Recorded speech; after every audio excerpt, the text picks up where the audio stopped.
Elevate yourself. Empower others. Welcome to Coach Approach Podcast. Sean, thanks for being here. Yeah, thanks for having me. Happy almost weekend, everybody. Depending on when you listen to this, of course. I want to dive right into the deep end. In our pre-call, you said something that stuck with me. There's this massive area where no one is working on AI because everything is driven by engineering and computing. Where hmm where do you see real white space right now? Like the places where almost nobody is building, but all the value is hiding.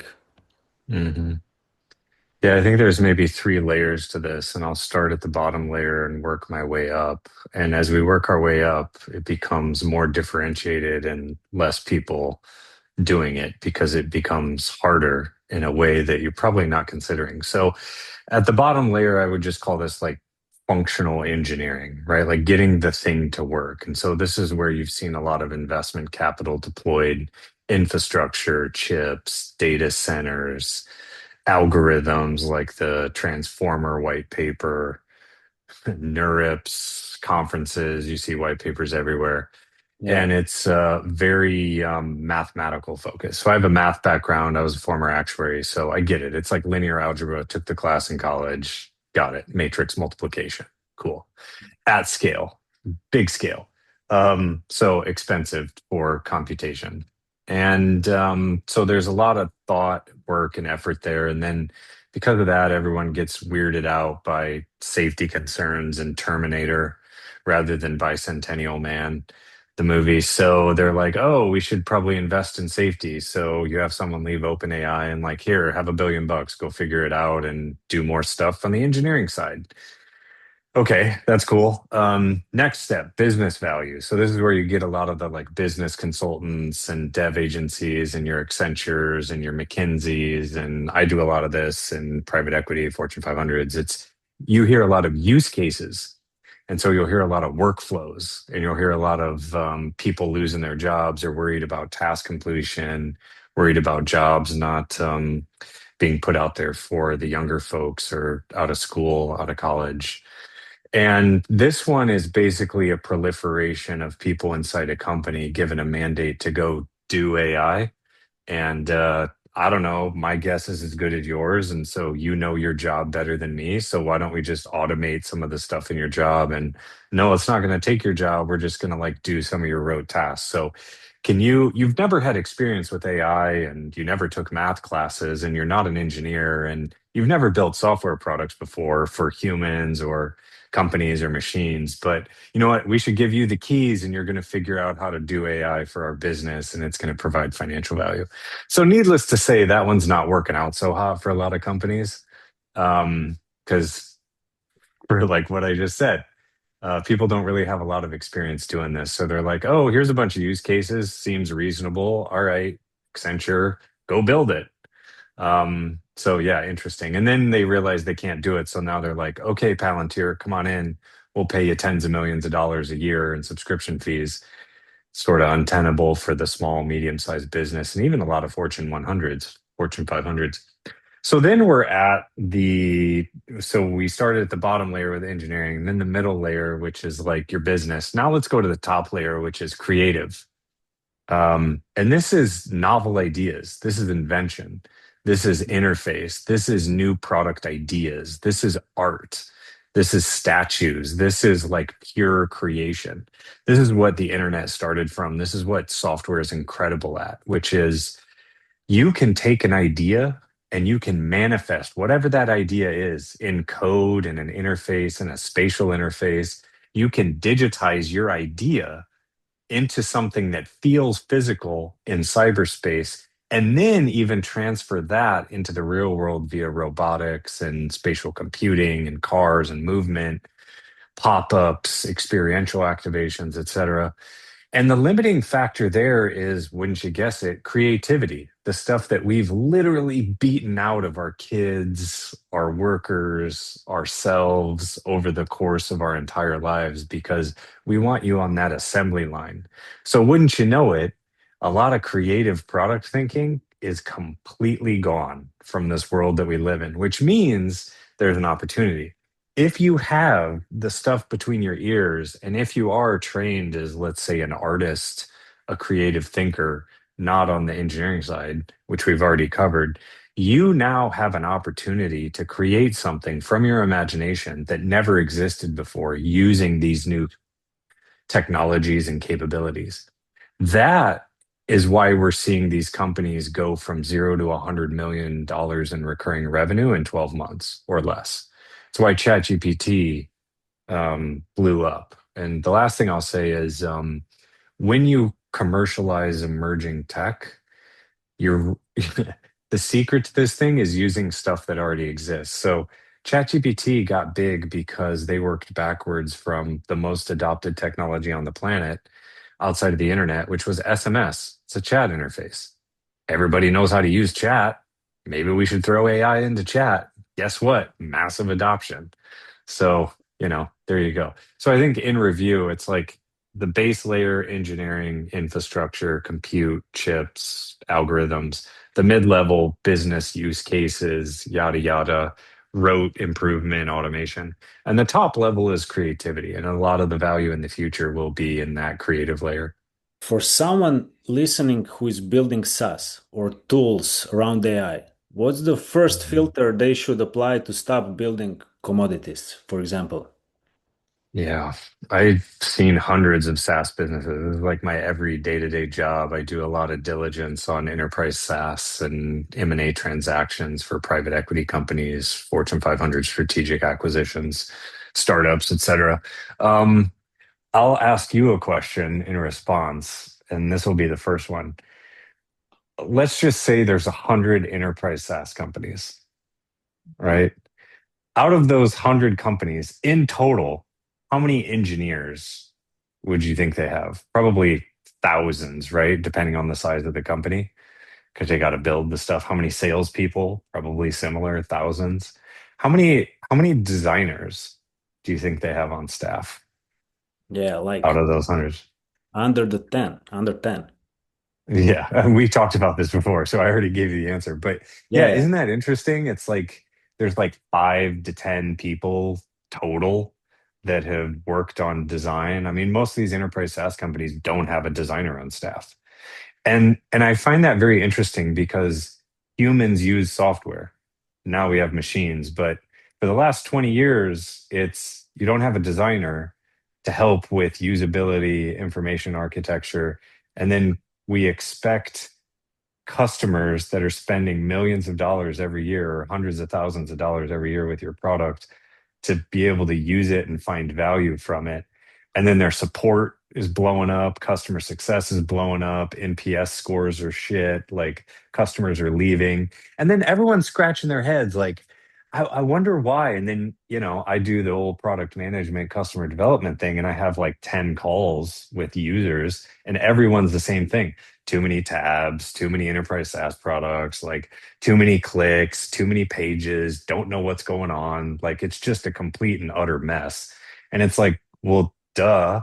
And so it's just really funny to me that like an entire industry of 30,000 or more companies have basically collectively agreed that design has zero value and usability for a software product has zero value financially, and you'll get zero ROI there.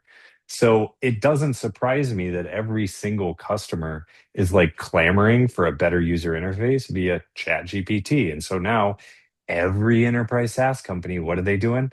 They're throwing a chat interface over the top of their crappy design information architected product to make it usable, to get information out of it and get things done. So, it's like we didn't hire any designers for 20 years. And so we just waited for ChatGPT to make an SMS style interface popular. And now we're just going to like, we don't need designers anymore. We'll just like steal an SMS interface, whether it's right or wrong. So it's just, it's really funny to me. And I think unless you're like viewing all of these companies across the board, you just don't notice it, but the customers notice it. And finance teams who are buying these products are going, yeah, we have too many subscriptions. Does this even provide value? Nobody's logging in, nobody's using it. All right, get rid of the subscription. And enterprise SaaS growth rates went from high to now low to single digits. And some of them are like, displacement risk from AI. So long-winded way to say, you know, software is used by humans. You should probably get some people on the team that understand how humans use software. Mm. Might be a good idea.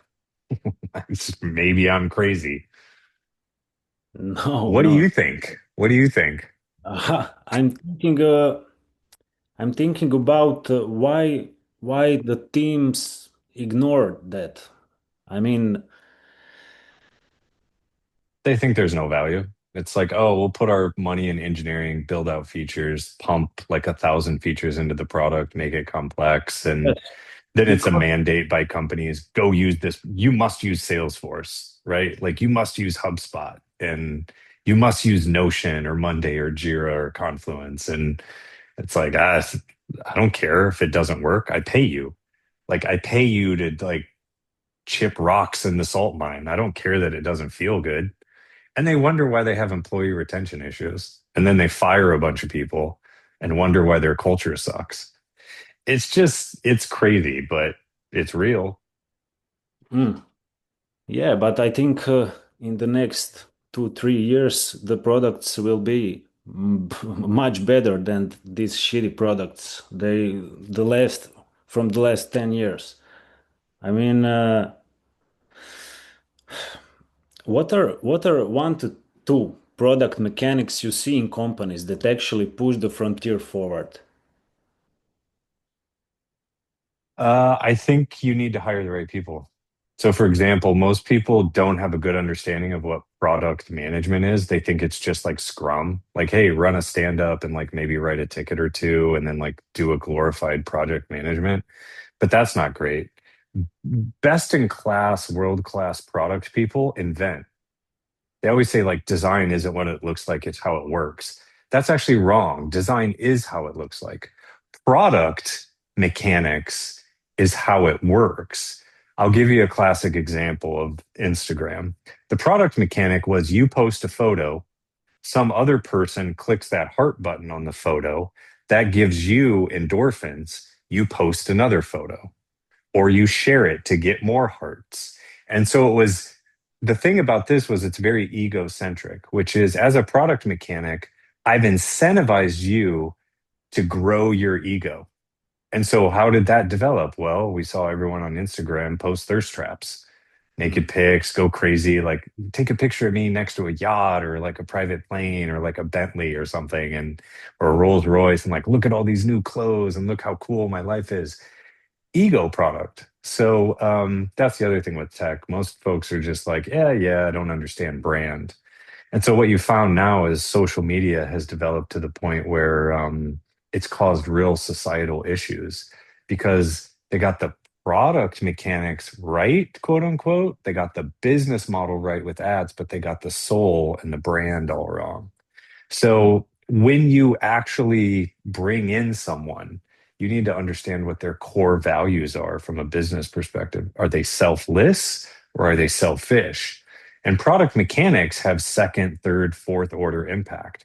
So when you create something and you put a button on an interface, you're incentivizing some kind of behavior, especially if there's social feedback mechanisms. And if you don't understand human behavior and the impact of this stuff, like you could be destroying not just value for your company, but for humanity at large. And then that's going to come back to get you. This whole economy, we're in a closed loop system on Earth. There's no outside parties, no outside monetary system, no outside social construct, no outside elements. Like we're in a closed system. So the things you do actually come back around to impact you, whether you believe it or not. And we are coming to these questions about the soul of companies and why companies have no soul. You said something like no company has a soul, and that's why they fail in 20 years, while religions last forever. So Mhm. that's a big one for me. I remember that. Can you say to me what do you mean when you say a company has no soul, and how does that show up in product and strategy? Yeah. So I'll reframe it. So let me ask you a question, and this is a rhetorical question, but who are you, right? Like, who are you on your inside? Like, how do you think? How do you behave? Like, what are your core values? And I would guess that you didn't go to a whiteboard and get a committee on a Zoom meeting or like in a conference room and you sat down and you said, you know what we're going to do? We're going to all figure out who we are. And we're going to like write it down on the whiteboard and like, you know what? People really value money. So what I'm about and who I am is money at my core. And those are my core values. And also the color blue, because people like blue. So like I'm a blue guy now. Like it's ridiculous. That means you have no soul. Like you're just doing things in order to be liked, but it's not really who you are.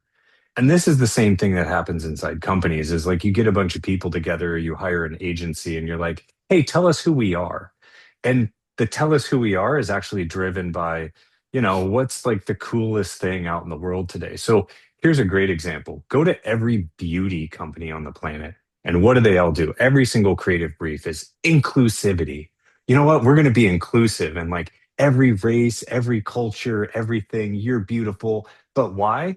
Buy more of our skincare products, buy more of our makeup products. Like they don't actually believe this stuff. So here's a great example, right? And this is how I'll prove it. So go to your company's webpage, whoever you work for, go find their core values if they even have them or written them down, and they have like 10 or 20 of them, which is crazy. Like you have like one or three maybe. And then I want you to sit down and go, what does it actually feel like to work here and interact with customers? Are those values the same? And my guess is they're not. They're not the same at all. So one example, right? Go to Disney World. Everybody understands the brand of Disney and how it feels. Family, like focus, love. Go to work inside Disney, and I'm not going to comment on whether it is or isn't, but does the same feeling when you go to Disney World, the parks, and watch their movies, is it the same feeling working inside that company? If not, then you don't have a soul. Your company doesn't have a soul because you're lying. Who you actually are as a collective group of humans and how you interact with each other is not who you actually are. And so the veneer that you put out to the world is fake, and that's inauthentic. And so and even, I mean, I can go so far as to say, religions are man-made, right? And so it's an attempt to try to like set a series of principles, goals, some call it commandments, ways to live your life. And and those are like a way of being to help you live a better life or interact with other people or the world or animals or whatever. Um, and people follow it, right? It's like a mission, it's like a way of being. And so those things, those belief systems tend to last forever, whether they're right or wrong. And companies' belief systems don't, because ultimately they're a commercial endeavor. So you see, like, not for profits are an answer to that, but then they're not self sustaining. So, really, I think the answer is somewhere in the middle. But I think the point in all of this is that you've got to be authentic to who you are, to what a company is. And that authenticity has to be real. It can't be designed. So, like, if you're in a conference room designing this and you're saying, "Oh, this one actually is better than this because the market likes this," like you're done. And especially in today's day and age where Gen Z, Gen Alpha, even millennials, everyone sees right through it through the internet, like all these politically correct statements and PR teams from major companies and company leaders who talk, on podcasts. It's like they can sniff it out. It's like, dude, that's bullshit. You're blowing smoke. Like that's not how you actually feel. So I think the pendulum's about to swing back the other way in a giant way. And so people better start telling the truth based on like who they actually are instead of like manipulating others. Cause that's what it feels like. It's like manipulation as a service. Yes, yes, I agree. And when I talk with a lot of people, they all find the same thing, that authenticity is the highest level of energy. Mhm. And doing actions from that state, for intentions from that state of authenticity, these are different kind of actions and have different consequences. And yes, it needs to go on the other way, on that way, because they all see it's dead, it's not existing, it's without the soul. And Hmm. yeah, It's the mask. people are more aware of that. But I see when you are watching masses, you see that a lot of people, I mean, they don't exist. I felt the same way. I was in the states where I don't exist. I'm determined by other you know, my behaviors are so Hmm. determined that I does not exist. Yeah. Yeah, Uh, it's peel back expectations of society and things that have been put on us and belief systems. And it's really hard work to do to isolate those two things, like who I actually am versus what are the pressures from other people, from society, from books, from media, from television. The only way you can really do that is you just got to go in the woods and like live alone for like a year and get rid of all the extra noise. And then you can, I mean, this is like almost impossible to do unless you're a hermit or something. But that's it, right? You got to like quiet everything else out. And what you start realizing is you start questioning mm, everything and you say, like, do I actually feel that way? Or is that just like society manipulating me? Right? Like all these texts, right? Even commandments, like you can go through each one and go, what is the rationale behind these? Like what are the mechanic? It is a mechanic. Religion is a product mechanic and it has first order impacts, second order impacts, third order impacts. And so, what is that? And unfortunately, it was used as a system of control over centuries and millennia to control large groups of people. And so, I think it's like that's the other thing you have to be careful of is like what are the control mechanisms? Because the only way out of the whole thing is you just got to step out of the game entirely. You got to step out of society entirely. But then it creates other challenges, which is like, okay, now I got to like build my own house from scratch. I got to fashion nails and like chop wood and I got to plant gardens and like tend to fields. And so it becomes practically impossible to get anywhere meaningful if you step out of society. So it's like we're all in this game on some level, but the question is like how you play the game, and then in your mind you can have a different view and like see yourself as a third party person walking through that game and playing the game, and you can at least chuckle to yourself like, yeah, this is a system that someone designed that was meant to do X. And so you can be like, you can still do it. You can do it with disdain, or you can be like, I like this one. Like, let's play this one up. So it's like, what do you do? Like, awareness is the first step, and then the second step is action or inaction, I guess. what about Philosophy. Philosophy is fun, isn't it? a lot of different perspectives, ideas? I mean, you can view one thing from thousands other perspectives, and it's different, and you are different. When you have a different perspective, you become a different person because you're just it's a just small part and view of consciousness. I mean, how do you feel about it all? I mean, do you find I yourself mean, like interacting with the world where you're going, man, this really sucks, or like this feels like garbage, or it's like, man, I really wish this system was designed differently? I don't want anything from the system. I just want to take care for me, my family, and that's it. I mean, I'm not interacting with people where I don't have the values, where we are not close. I can't be with that persons. I don't know. I don't talk about politics. I don't watch TV. I mean, I'm don't like to go to supermarket. I don't do a lot of things regular people do, but that's me. And yes, I think system is so bad. I mean, when you are in the city, I'm energy drained. I feel Hmm. much better in the wood. Hmm. And yes, I want to eat plant-based food, organic food.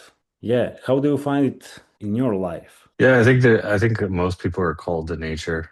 I think that's why home prices are so expensive near like Central Park in New York or near the beach or the ocean. It's we're made of water, we're made of nature, and so in some aspects, like that vibration, it's like slower and um, I think probably more attuned to our vibrations and our systems, and so we get like in a positive resonant frequency rather than like negative. Right. So I think in some ways the city is almost like gears that are out of alignment. And so it's causing lots of friction. And that's why it's just draining your social battery. Even like I used to live in New York City in the middle of Manhattan for a number of years, and I could only ever do about 2 years at once, and then I'd have to leave because it's just straight through, and it starts to get at you a little bit and wear you down over time, which is why a lot of folks like over the holidays or summer they have to escape outside of the city to more nature stuff like upstate New York or Long Island close to water. So I'm with you. It's also a bit of like introvert versus extrovert mentality too. I think like some people in those high social situations, their battery increases. Um, it still takes energy. It creates energy, but it takes energy as well. So I think you just have to listen to your own attunement and you'll know which way. I mean, I think the real problem is if you get too far out of balance, and that can start to cause negative impacts. I mean, back to like system mechanics. No matter who you are or what you are, if you put yourself in an environment that is Yes. misaligned or mistuned with you, it's just not going to serve you. So you just got to find that proper balance point. And I think the one guardrail is hopefully it doesn't hurt other people or animals or the planet, um, either directly or indirectly. The indirectly thing is hard. That one we can't, none of us can escape because we're all in a closed system. So every action has a reaction, however minute. Um, yeah, just living costs a lot of energy for the Mm. system and ourselves. But the flip side is, I think nature actually does store information. It's an efficient information storage mechanism across the universe, trees, land, life, etc. So that's a conversation for a different day. You said that the balance is important. How do you find balance? And are you're more introvert or extrovert? Yeah, the it's kind of changed over time. I think more introverted the older I get. Um, but I do like some of the extra stuff. There's some social things you need. The balance for me is I'm very mental building, creating. It's sort of my day-to-day life. So the opposite of that for balance is physical, which is exercise, working out. Um, and then the other part, which is more soul art, is like art has always attracted me, like pure culture creation. And that art can take many different forms: music, painting, Mhm. um, dance, right? Like just the expression of humanity is pretty interesting. And then the last piece is like dogs are my people. So Mm. big fan of dogs. They're better humans than humans in many ways. So I look up to them in that regard. And yeah, that's pretty much it. And where is that place from the ideas came to you? And Uh can you describe that state or that need or yeah, it's just back to the values thing, is like who you are. It's just always been there. I've had this weird energy that's just exploding out of me since I was a kid. And I had to channel it into something and I channeled it into like creating things. I was also an only child, so read a lot of books, did a lot of thinking, um, assessing, reviewing, watching, observing. You learn a bunch that way. I just had a bunch of time. So it's like at some point, what do you do with your time? I'm not gonna like go beat kids up. Like that doesn't get me anything. So that was never the drive for me was never like, let's go hurt people. It was always like, oh, okay, wouldn't it be cool if you like put this thing together with that thing and then like what could happen? And like, oh, that's a weird problem. Like, how would we fix that? And then the problem space, I started to expand my thinking and it got bigger. And now most of what I do is I think planetary scale, but I got to pull it all the way back because a lot of the client work I do is very narrowly focused on a single business problem, a domain. So in some ways, it's just like trying to get other people to think bigger instead of so narrow. And because here's a perfect business example, right? It's like it takes the same amount of time, effort, and energy to do something small as it does something big, right? Like, oh, you're gonna like fix a whole car or figure out how a whole car works. Okay, interesting. But you're just gonna like fix a spark plug. Well, you're just gonna have to work through both of those things. But at the same point, it's like, all right, you can fix the spark plug and then you're done. And so you're just in the spark plug business, which is fine, but it's much bigger if you're in like a car business. So wouldn't it be interesting to like think about the whole system at the Mm, same time as the spark plug? Because maybe you actually don't need a spark plug. Maybe what you need is an electric car, right? So instead of a gasoline powered car. And so by doing that, you can actually solve the right problem instead of a narrowly focused problem. And the impact and result of that is going to be much bigger. It's like, oh, just take cell phone batteries, link them all together, and put them on a car chassis. And like, cool. And now we just need some places to plug into the wall and charge them up. And then we don't need a spark plug, more or less. It's like much cleaner. We don't have pistons running in an engine and a bunch of oil and the engine, like we can get rid of it. So now we got space for more luggage in the car, like another row of seats for the kids or like toys and strollers and stuff. So you just, like, so to me, it's like I just find my battle is trying to get people to think bigger, especially now the age of AI, everyone is like so scared of it, both individually, their jobs threatening, like the company may fail. And it's like, okay, but then let's just focus on this tiny thing and then we'll just apply AI to this tiny thing. And it's like, dude, if it's such an existential risk that you're so scared, why are you focused on this tiny thing? Like, mm, focus on the bigger business. And this, the point back to creativity to bring this full circle. Like, you're just working on this tiny workflow. Like, what value is that going to provide? Okay, like some dude or gal in your org can do something 10% faster. Did your income statement meaningfully change? Did you double revenue? Like, are you still in like risk territory where ChatGPT could just destroy your business? Like, yes, of course, because you didn't rethink the problem space. Like, what do the customers actually use you for? They get a job done, to get an outcome. So go apply AI to like do a faster, better way to get the job done, not just to like take Sheila or Mark's like workflow and make it a little bit better. It's crazy to me, but I think people just aren't used to thinking outside their own little like tiny domain, and you got to like pick people's head up and be like, "Hey guys, there's a bigger threat here. There's a bigger opportunity here. Like, can we just talk about this bigger thing?" And to the point, it's like you're going to spend the same amount of time trying to figure out this tiny workflow that you would spend figuring out this new way to think about your business. And so you're going to focus all this time, money, and effort here, get a tiny impact, or you could focus the same amount of time, money, and energy here, get a bigger impact. But I think people aren't used to doing it. So, like, to them, that's risk. And to me, it's like actually, it's less risky because mm. what you're doing is actually insane risk. So like I'm out. Like I'm out. So yeah, it's just like trying to get people to think differently. So it's funny how that works. They think the risk profile is small, but it's actually what they're doing. The risk profile is giant. Mm. And when you present your clients approach like this, what they're saying? They Too big, they reject it. Too far out. We can't do that. Got to do it in here. Not used to that. Too expensive. They're thinking from the old paradigm.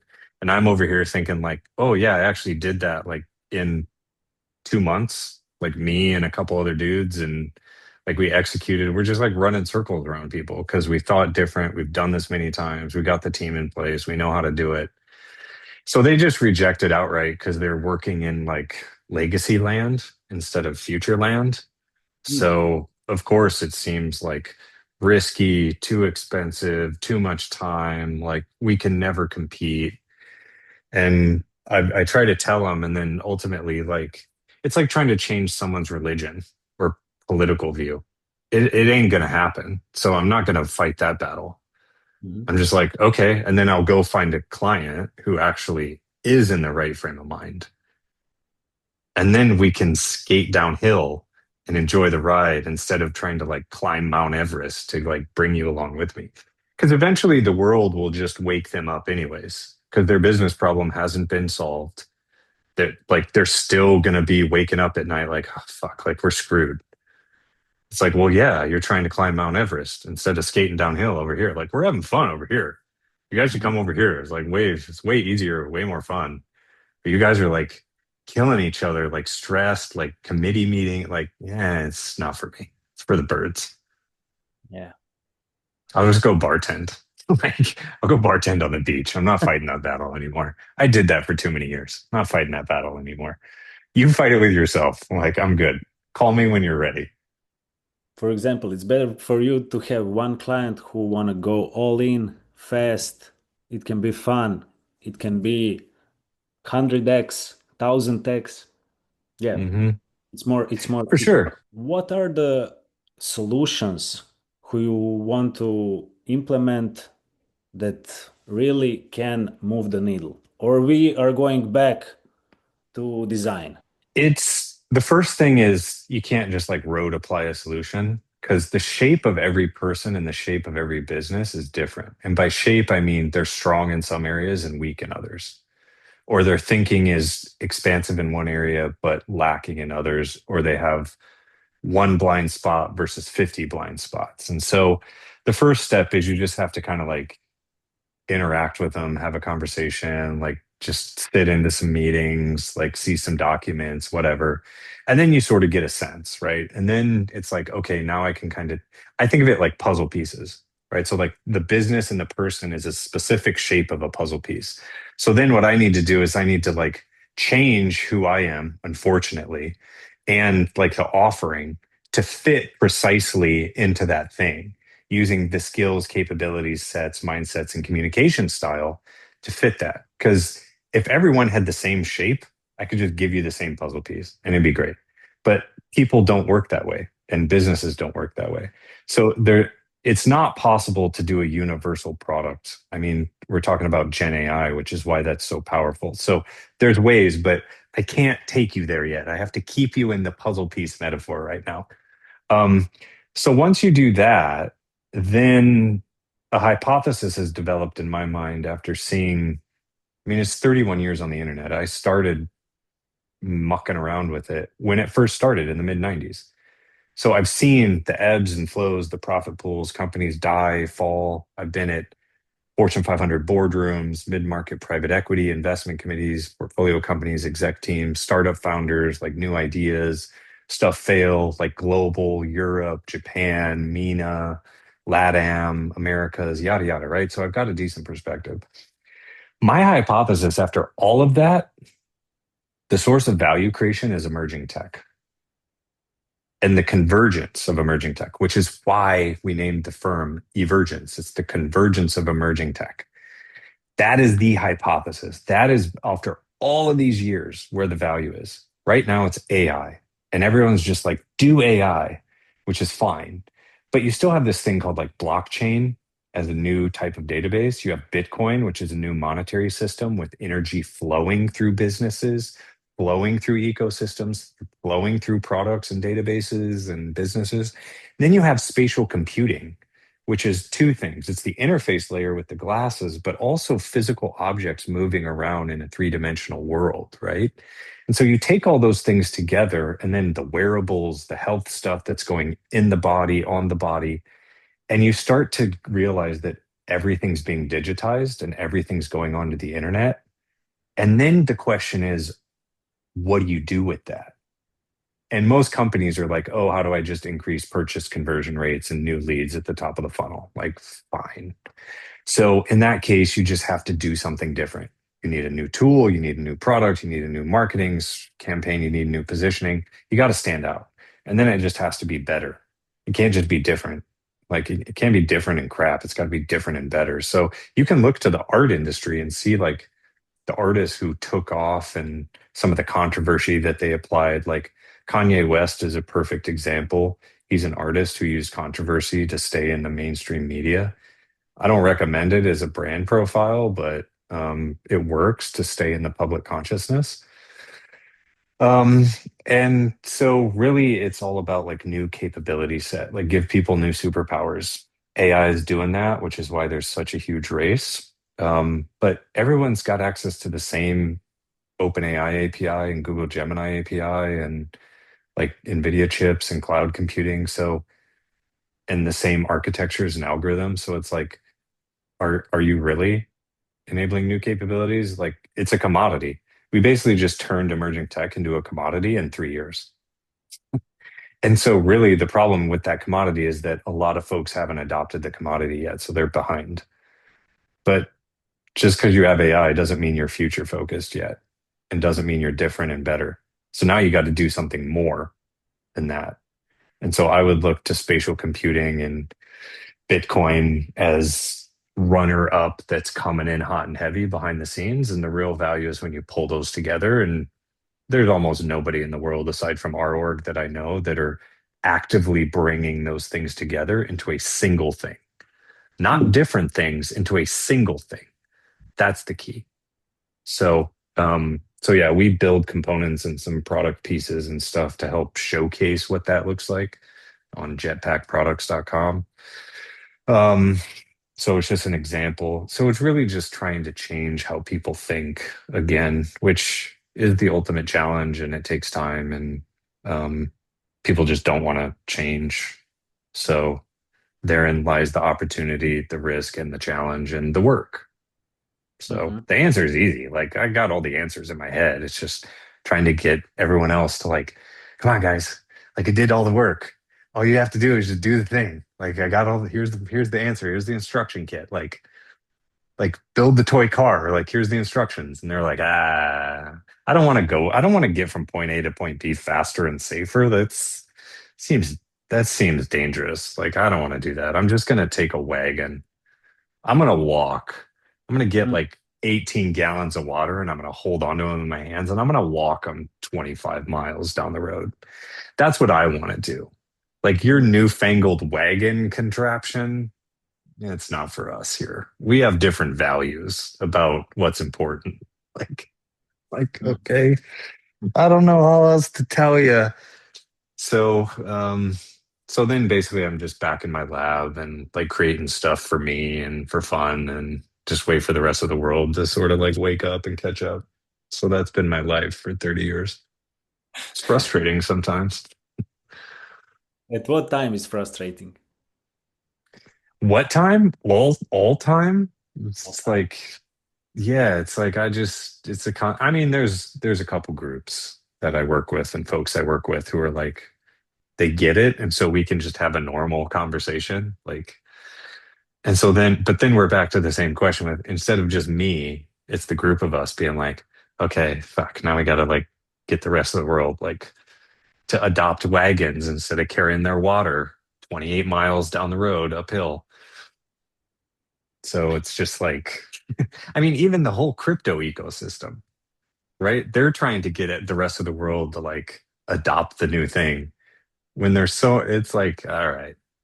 Like your paper money is crazy. All your ACH and tax payments are already over the internet, anyways. Your credit cards go over the internet. Like every payment you do goes over the internet. So why are you using these legacy tools that are shit? I, I don't know. Because we've always done it and it's scary. Change is scary. Mm. Change is a service. That's the big one. Nobody wants to pay for that though. Like, hey, I'll help you change. And they're like, but do I have to do anything? And is it no risk? It's like, well, no. And that's why Tony Robbins gets money. That's why the weight loss pills get money. That's why TikTok gets money. It's like all these self-help books. It's like, oh, I read it. And so now I'm changed. Yeah, Everything's better now. and plastic operations. Yeah, yeah, for sure. It's like nobody wants to do the work.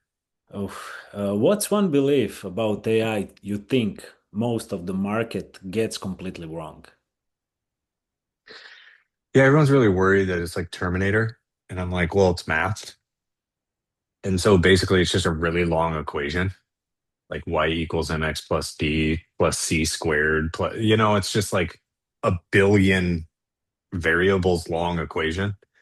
And so it's like because it's so long and it takes words and it says this word's like this word, people think it's alive and makes decisions and it's like gonna just like take over the world. And it's like, no, like your math textbook isn't taking over the world. We just put your math textbook in a computer. And so, yes, if you write some weird program and hook it up to a nuclear rocket and just let the weird program go crazy and like push a bunch of buttons, at some point they're going to push the button and it's going to launch a rocket. So, duh, don't be dumb. Don't write a dumb program and then like give it access to something that could kill you. Like, so I think that's what people are worried about. But then it just comes back to like, who do you trust to build this stuff? Mhm. And then ultimately, it's who do you give the money to? And we come all the way full circle back to core values. And so here's the real challenge. All these AI leaders and big tech or big startups that you read about in the news, listen to them talk. See if you believe that they're being authentic. You can hear some podcasts about back channel conversations where they believe something different than they're exclaiming in public. That's causing issues. It's causing major issues. People can sniff this shit out. Like, you don't actually believe this. So that is the problem. And so I think the big thing is like, be careful who you give your money to in the AI space, both as a customer, but as an investor. Just because someone knows math doesn't mean they know how to build the soul of a machine. And yeah, I would just caution against people who aren't like just authentic. Like, yeah, they'll just tell you how they see it and there's no filter. They took the mask off, like no mask. Then Mhm. you can make an accurate assessment, right? You're not trying to manipulate me. Make an accurate assessment based on who you actually are. Like, fuck. Like, you know what I mean? Like, good, bad, or indifferent. I don't care what you believe. Just like be honest about it. You said that a lot of businesses are not adopted to AI. What question, and there's a gap, obviously. What question should founders and executives be asking themselves before they touch AI at all? What are you trying to get done? AI is just another tool or technology. Like, what outcome are you trying to achieve? Money go up? Well, yeah, but ultimately it's dependent on what you're doing for your customer, what capabilities. So that's my question. What new valuable capability are you trying to give to your customer? Mhm. Then figure out how to deliver that. The answer 9 times out of 10 probably is an AI. It's probably like, yeah, I want a human to actually hear me when I talk. Like, so then you try to do AI to that, and it's like, well, you completely missed the boat, man. So, what capability that is new are you giving to your customer? That creates new revenue. That creates new retention. That creates differentiation. That creates defensibility. Some like random workflow deep in the bowels of your organization, who cares? Yeah. Like, there's no value. Your customers don't care. They don't care that Sheila can do her job 10% faster. Like, why do I care? So the questions stay the same. The questions are all the same. Just technology is changing and evolving, and they'll adapt those things and deliver on those idea. Hmm. Building, if someone is building in this space and wants to stay relevant for the next 10 years, what should they obsess over? Yeah, there's two things. I mean, it's the old quote, which is technology always changes, but humans never do. Mm, Right? It's like how Jeff Bezos built Amazon. It's like, what do people want? They want it now and they want it faster. So just give them faster free shipping. Like it's, and so how are we doing that? AI and robotics now, and like robotic delivery and electric vans and robotic warehouses. Like, okay, faster and cheaper. Got it. The thing that's interesting about this AI stuff though, and you really got to play out some scenarios in your head for this. Will At what point do humans give up some decision making control to a machine? In which case, your customer becomes a machine and not a human at certain layers. I'll give you an example mm, that is worth a lot of money to a lot of people. Automatic bill pay. A lot of people's mortgages and rent payments are automatic bill pay. Technically, you have an AI, a machine, pulling the largest transaction you have every month out of your account automatically. And nobody bats an eye.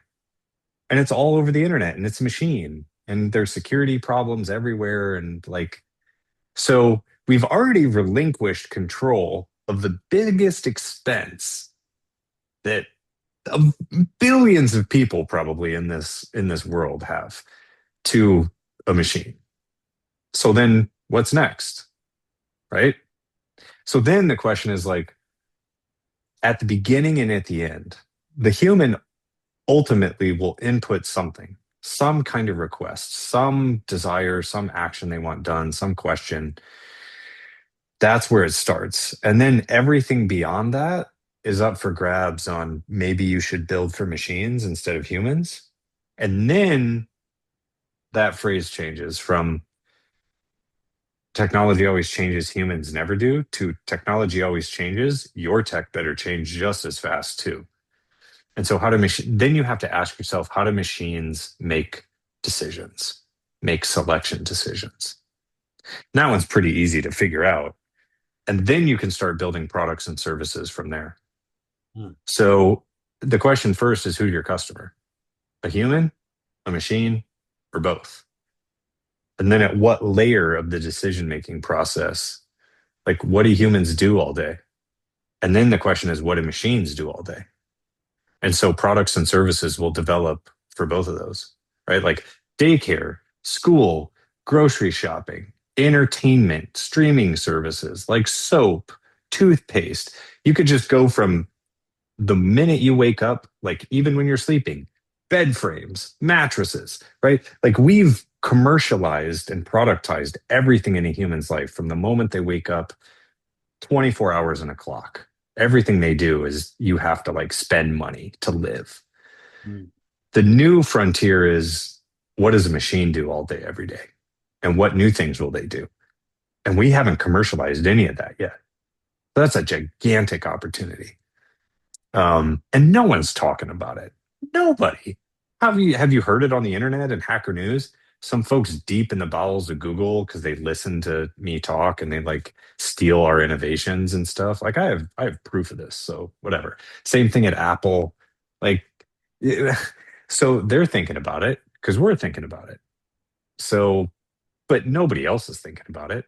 There are 8 billion people on the planet. There's probably 10, maybe a couple thousand at most that are thinking about this, but that's the scale. So enterprise SaaS for machines, what's that look like?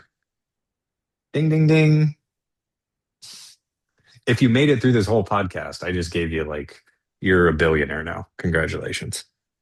Sean, this was dense and powerful. Uh, Tell me, where's the best place for people to learn more about what you're building, your AI inventions, and the work you do with founders and executives? Yeah, you can find me on LinkedIn, Sean Everett. I post a bunch of crazy shit up there. So if you want raw thoughts, like there you go. But I warn you, it's not for the faint of heart. And then my website, because social networks just try to take all of our value from us and give none of it back. Um, Emergence.team Mhm. is the website, so you can contact me there. Um, yeah, get off the social networks, like you built tens of thousands of followers and you post something and it goes to 10 people. Like, why spend any time there? Stop giving them value. Like, let's build our own system somewhere else. I think that's why Blue Sky is developing, but most of the world hasn't woken up to that fact yet. They will. Their data is valuable. So the social networks better start paying people to use their products and services to get access to their data. Mm. So it'll happen. Yeah, it's The better to revolt. take the power back from the social media and not to give them. It's Mhm. and how to do that? Well, like Airbnb, if someone wants to live in my house for a day, they got to pay me. Airbnb takes a take rate. But if someone wants to view my post online, I get nothing.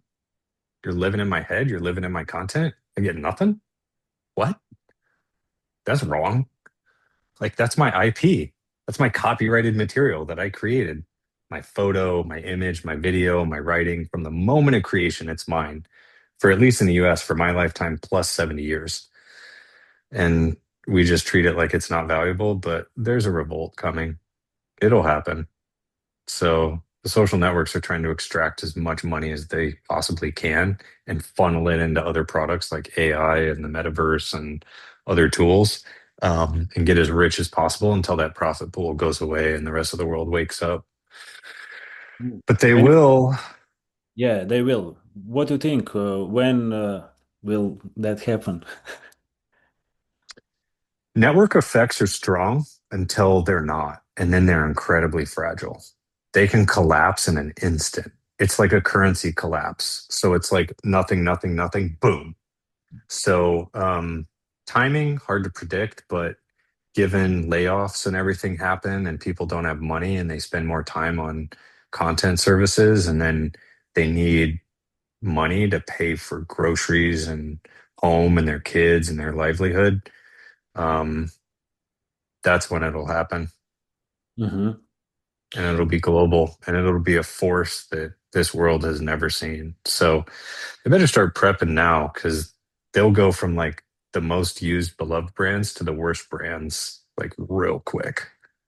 Hmm.